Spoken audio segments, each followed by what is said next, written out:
Learn your ABCs for better trading.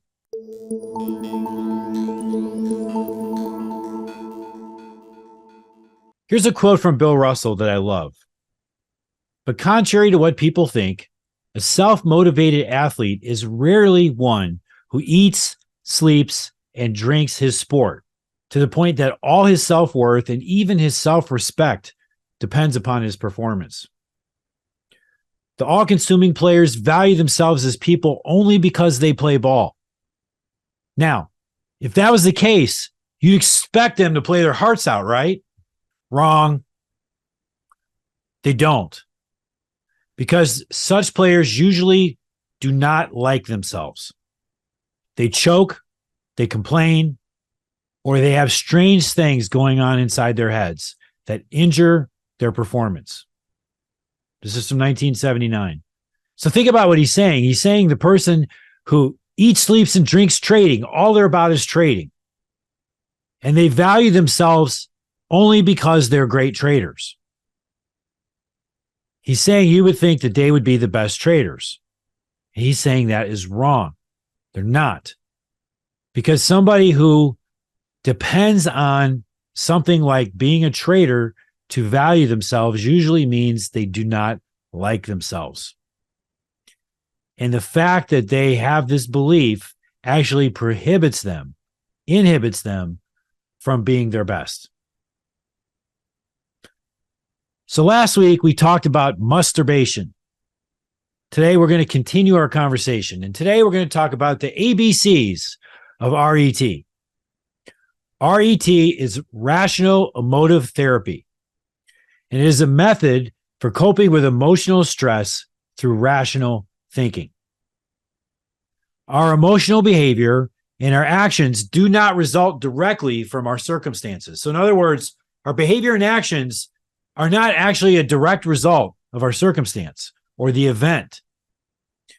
We don't respond at point C only because something happened at point A. Point A stands for activating event, like a losing trade. C stands for consequence, the emotional consequence, which is being angry over losing money. So almost everybody would look at this and go, well, I'm angry because I lost money. Here's the thing. Point C is profoundly influenced by our beliefs, which is point B. One of the things that Dr. Van Tharp used to say all the time, I used to love, is he said, all you do is trade your beliefs about the market. You don't trade the market. You do not trade the market. You trade your beliefs about the market. This is why you have buyers and sellers. One person buys from another person who sells. And sometimes one person is bearish and the other person is bullish. They're looking at the same data, but they have two very different opinions. Why is this?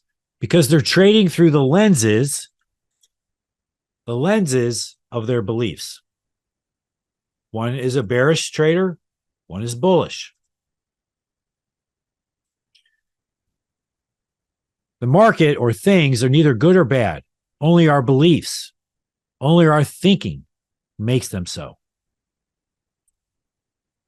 So let's get deeper into this. We can see that point A, as I said, A stands for activating event, and C stands for consequences, which is our emotions and our behavior. And down below is B, which is beliefs. Another example I'm going to show you. But our thinking can be so automatic, going from A to C, that we don't even realize that our beliefs are the driver of what's going on. It is our beliefs that triggered us, not the event itself. So when we look at rational emotive therapy, we're going to examine what's going on. We're going to examine our beliefs. And by examining our beliefs, we're going to determine, is our belief rational? Is our belief irrational? If it's rational beliefs will help us experience appropriate consequences. We're going to have peak focus. We're going to be passionate. We're going to have security. Irrational beliefs arise from inappropriate consequences. And this is what's important. For us to be at peak state, to be at peak performance, we need to be dialed in at the right level. If we're over aroused, if we're too up, we're too angry, we're too anxious, we're too upset, anger, fear, anxiety, frustration, they're over arousal. And the blood flow increases to our brain, it increases to our muscles. And we're not able to make good decisions. We're in fight or flight. When this happens, we see the market as binary. We are either in or we're out. We're either right or we're wrong. There's no shades of gray. As you know, I call this the trading matrix. And why do I call it the trading matrix? Because there's usually literally almost infinite combinations available to you to manage your trade. Infinite. So when we're in a situation, all we can do is buy or sell. We have to look at ourselves and go, are we being irrational? So that's over arousal. Then we have under arousal. In under arousal, it's the opposite. We don't get enough blood flow. We're apathetic. We're lazy. We're indifferent. We're powerless. We don't have energy. So without energy, we're not going to make good decisions either. We're going to be slow. So but this getting into analyzing our beliefs, it's easy enough to say this, but understanding our beliefs is not easy. In fact, it's one of the hardest things in your life. Because not only do you have to be aware of what your beliefs are, but then you have to be willing to acknowledge and change them. This is one of the reasons why so few people make it as traders. Their beliefs get in the way. Their beliefs about their beliefs get in the way. Okay, so let's look at the ABCs. As we said, point A is the activating event. And so look at the little diagram we have. We're drawing an A. A stands for the activating event. You can think of the Titanic with the iceberg in this example. This is a good way of thinking of it. So our problem is fear of taking a trade. Because it's easier to see and recognize our feelings. They exist above the water. It's like the iceberg. It's the tip of the iceberg. So we identify the tip of the iceberg as the consequences, which is point C. Now, when we're evaluating these consequences, we got to be completely honest with our feelings. This is one of the core premises that I spend a lot of time talking about, is being really honest with our feelings. Another way to say is to stop fucking lying. Tell the fucking truth. Because there is no growth without the fucking truth. So stop lying and be honest. So in your head, it may say something like, I suck at trading and I need to skip this trade to avoid losing money. If you feel like you suck at trading, then admit it. Don't lie. Or if you have a narrative, if I lose money trading, my wife's going to leave me, then admit that. Don't hide from it. Now, once we have A, B, and C, it's going to move us to D, which is disputing irrational beliefs. Before we get there, though, I want to look at this diagram. So here's what we see. This is like the iceberg. So C is consequences above the water. And then, as we know, the biggest part of the iceberg sits below the water, like in Titanic. So the big part that sits below the water is the B. It's the beliefs. So A is the problem. A is the event, the activating event. C is the consequences. B is the beliefs. So we can see over here, we have the beliefs, and then we have consequences, emotions of anxiety, frustration, physical symptoms, tight muscles, sweaty hands, pounding heart, panting.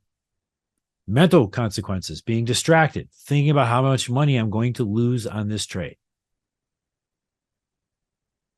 So this brings us to disputing. So once we identify the consequences and we start to then dive into the beliefs, we got to examine whether the beliefs are rational or irrational. We've got to dispute them. So what evidence is there that my belief is true? So an example may be, I have a fear of taking a trade because if I have another losing trade, I can't have another losing trade because my wife will leave me if I lose money trading.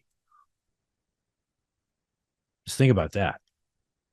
You're just going to be totally handcuffed if this is a belief you have. So when we have this belief, when we identify it, then we have to say, what evidence is there that my belief is true? What evidence is there that my wife is going to leave me? Has she told you this? She literally said, if you have one more losing trade, I'm out of here? Probably not. So then if we look at this, then we are analyzing, is this belief true? If you say yes, it is, then you got to ask, are you 100% sure? 100% sure that this is true, that one more losing trade, your wife is gone. Now, then you start to flip it. So first of all, challenging whether it's true, and then moving on and flipping it. What might be possible for you if the situation in this story was false? What might be possible for you if you knew that your wife would never leave you? Then what is it that you truly want? What is it that you want in your marriage? What is it that you want in your trading? Get clear about what it is you want. Now notice the next question. What evidence is there that what you want could be true? Can you see evidence that your wife loves you? Can you see evidence that your wife is all in with you? Can you see evidence that regardless of what your wife thinks, you're fine? Can you see evidence that you actually are a great trader? And if you just relax a little bit, you'll be fine. Now, here's another powerful flip. What is the opposite version of your original belief? So if your belief is you have a fear of taking a trade because you don't want to lose money, you can't have another losing trade because your wife will leave you. What's the opposite of that? You're bold in taking trades because you know you make money. And regardless of how you traded, your wife would always be with you. Notice how you feel when you hear the opposite. A lot of times it is stunning to people. Now, what meaning could you choose to assign to the trade instead? Every trade I make is a learning experience in which I grow as a trader. Now, if you had that belief, you'd be excited to take trades because every time you took a trade, you'd be getting better. Win, lose, or draw, you'd be learning something and gaining confidence. So I want you to notice this: by disputing your irrational beliefs, you develop a new set of beliefs that support you based on your wants. This results in more supportive and emotional decisions. It puts you in the zone. It puts you in the sweet spot to make great decisions. Now, this leads us going all the way back to the first quote from Bill Russell. We're going to talk about this briefly. I've talked about this in the past. Self-esteem versus self-confidence. When I first learned this just wrecked me because I could look back in my life and see how much pain and stress and agony I'd put myself through because I didn't understand this frame. You see, I'm a hero from an alcoholic family. I'm the achiever. And I'm the one that believed that if I did enough, if I worked hard enough, if I was successful enough, I could save me, I could save my family. And then I always had issues of performance anxiety because I had every single bit of my self-esteem tied up in my performance to the point that I was suicidal over it. Now, bring this in and look at this: self-esteem versus self-confidence. Most people do not understand the difference.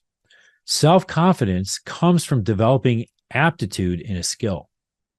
It comes from being a great trader, understanding price action, understanding options and option strategies, being a great violinist, being a great singer, being a great dancer, being a great tennis player, being a great student, passing the bar or the CPA, things like this. You develop self-confidence because you can repeat a skill over and over and over again. Self-esteem comes from the belief that you are loved and accepted as you are. You don't need to be better. You don't need to earn anything. You already have it. This is fascinating because this is one of the core issues that we see in society. People who grow up in homes where they are loved by both parents get self-esteem. And some of you are not going to like to hear this, but this is the truth. A lot of times people who grow up in churches, in religious homes, and I'm not talking about the downside of religion, I'm talking about the good side of religion. They have a belief that God loves them. This is the whole basis of Christianity. That Christianity in Jesus, that God loves you unconditionally. You cannot fail. So when we grow up in a home where both parents love us, or we believe in a God who loves us unconditionally, we get self-esteem because we are loved and accepted as we are. Where people get into trouble, this is where I got into trouble, is they substitute self-confidence for self-esteem. So they start to believe if I'm a great trader, I will be loved. If I'm a great basketball player, I will be loved. If I'm great in my career, I will be loved. And then what happens is that the problem is our aptitude is inconsistent. What does this mean? This means we have good days and we have bad days. Some days we shoot it well. Some days we don't shoot it well. Some days we sing well. Some days we don't. Sometimes we put together a project that's amazing. Sometimes the project's not very good. Aptitude goes up and down. And one of the reasons aptitude goes up and down is it's based on our physiology. So if we're over aroused, we will not be our best. If we're under aroused, we will not be our best. So then this opens up the backside, which is that if I believe that if I'm a great trader, I'm loved, then what happens is when I start to underperform, I start to have a losing streak, then I'm starting to equate that if I lose, I will not be loved. And so therefore, I have to avoid losing at all costs. Which one of the things I always talk about trading is whatever it is you try and avoid is what you're going to get. If you try and avoid losses, you're going to get losses.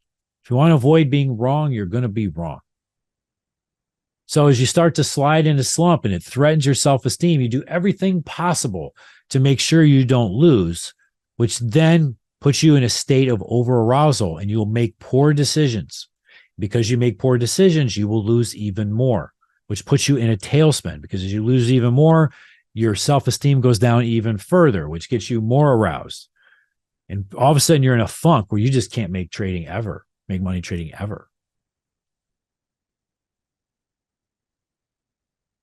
We need to be in a place that we know that we're loved no matter what.